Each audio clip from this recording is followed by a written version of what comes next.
We have a closely watched race in an off-year election. It's taking place in Virginia, and now Democratic candidate Abigail Spanberger is saying if she makes it into office, she will undo a key executive order in the state. Virginia Mercury reporting this. Spanberger vows to scrap Youngkin's immigration order if elected governor. And Lieutenant Governor Winsome Earle-Sears is a Republican candidate in the race. She joins us now. You're lagging a little bit in the polls behind Spanberger. This, to me, seems like it could be a real gift to your campaign. Look here at some examples of migrant crime in Virginia. We have, of course, these five, but there are many more that you could bring up, indeed, with all sorts of things from burglary to murder to sexual assault. What did Governor Youngkin put in place that the Democratic candidate says she would undo? Isn't that amazing? I believe the first job of a governor is to keep the people in their state safe. Because, you know, I can't even begin to talk about education and why that matters and how it will help our children. I can't talk about, well, bringing jobs to Virginia if we're not safe, if the inventories aren't safe, if our children can't walk the street, if we're not locking up people who commit crimes. And see, this is what my opponent is telling us, what she really believes. She is not going to keep Virginia safe, Dana, because of the results of what Governor Youngkin has put forward in Executive Order 47.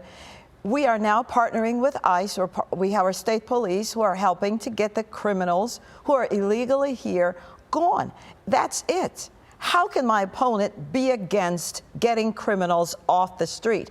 But of course, what we know is she has taken thousands of dollars for a PAC, wait for it, that is named Defund the Police PAC. So she's already signaling she doesn't care about us.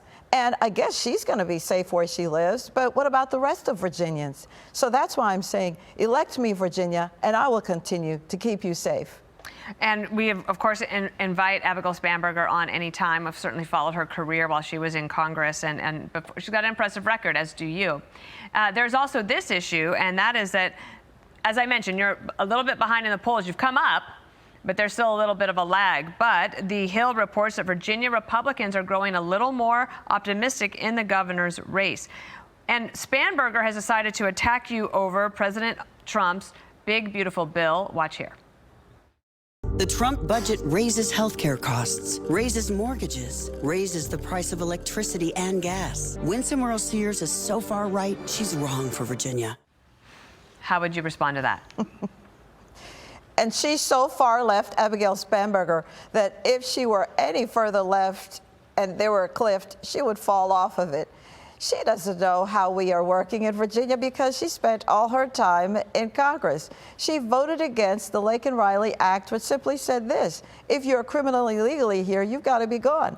She voted against Parents' Rights Act, which said this, that parents must know what's going on in schools. Parents must be told if there's violence happening in the schools, that parents must know if the curriculum is going to be changed into more politics than what it should be, which is reading, writing, and arithmetic.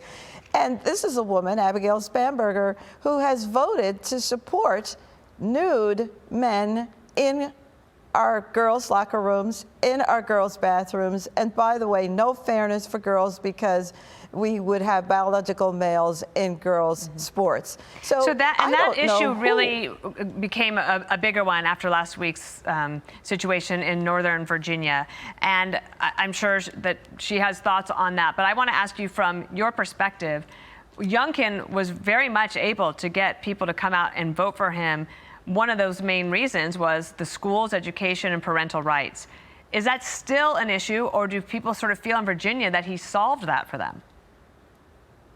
Well, it's absolutely an issue because what parents are saying is we are the child's parent all the time. In fact, parents are the children's first teachers, right? And so we don't need a governor who's going to come into office and get in between a parent and a child. We don't need school boards who are going to get in between a parent and a child.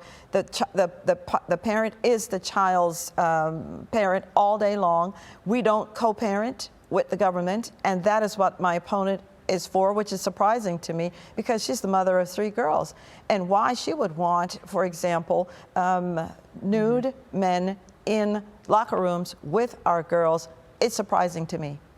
Well, it's a big fight down there in the Commonwealth of Virginia. We are going to pay attention to it in this off-year election. It's yours and New Jersey gubernatorial, and then the New York City mayor's race, keeping us busy this fall. Winsome Sears, thank you.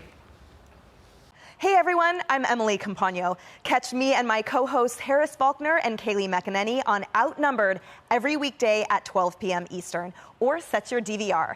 Also, don't forget to subscribe to the Fox News YouTube page for daily highlights.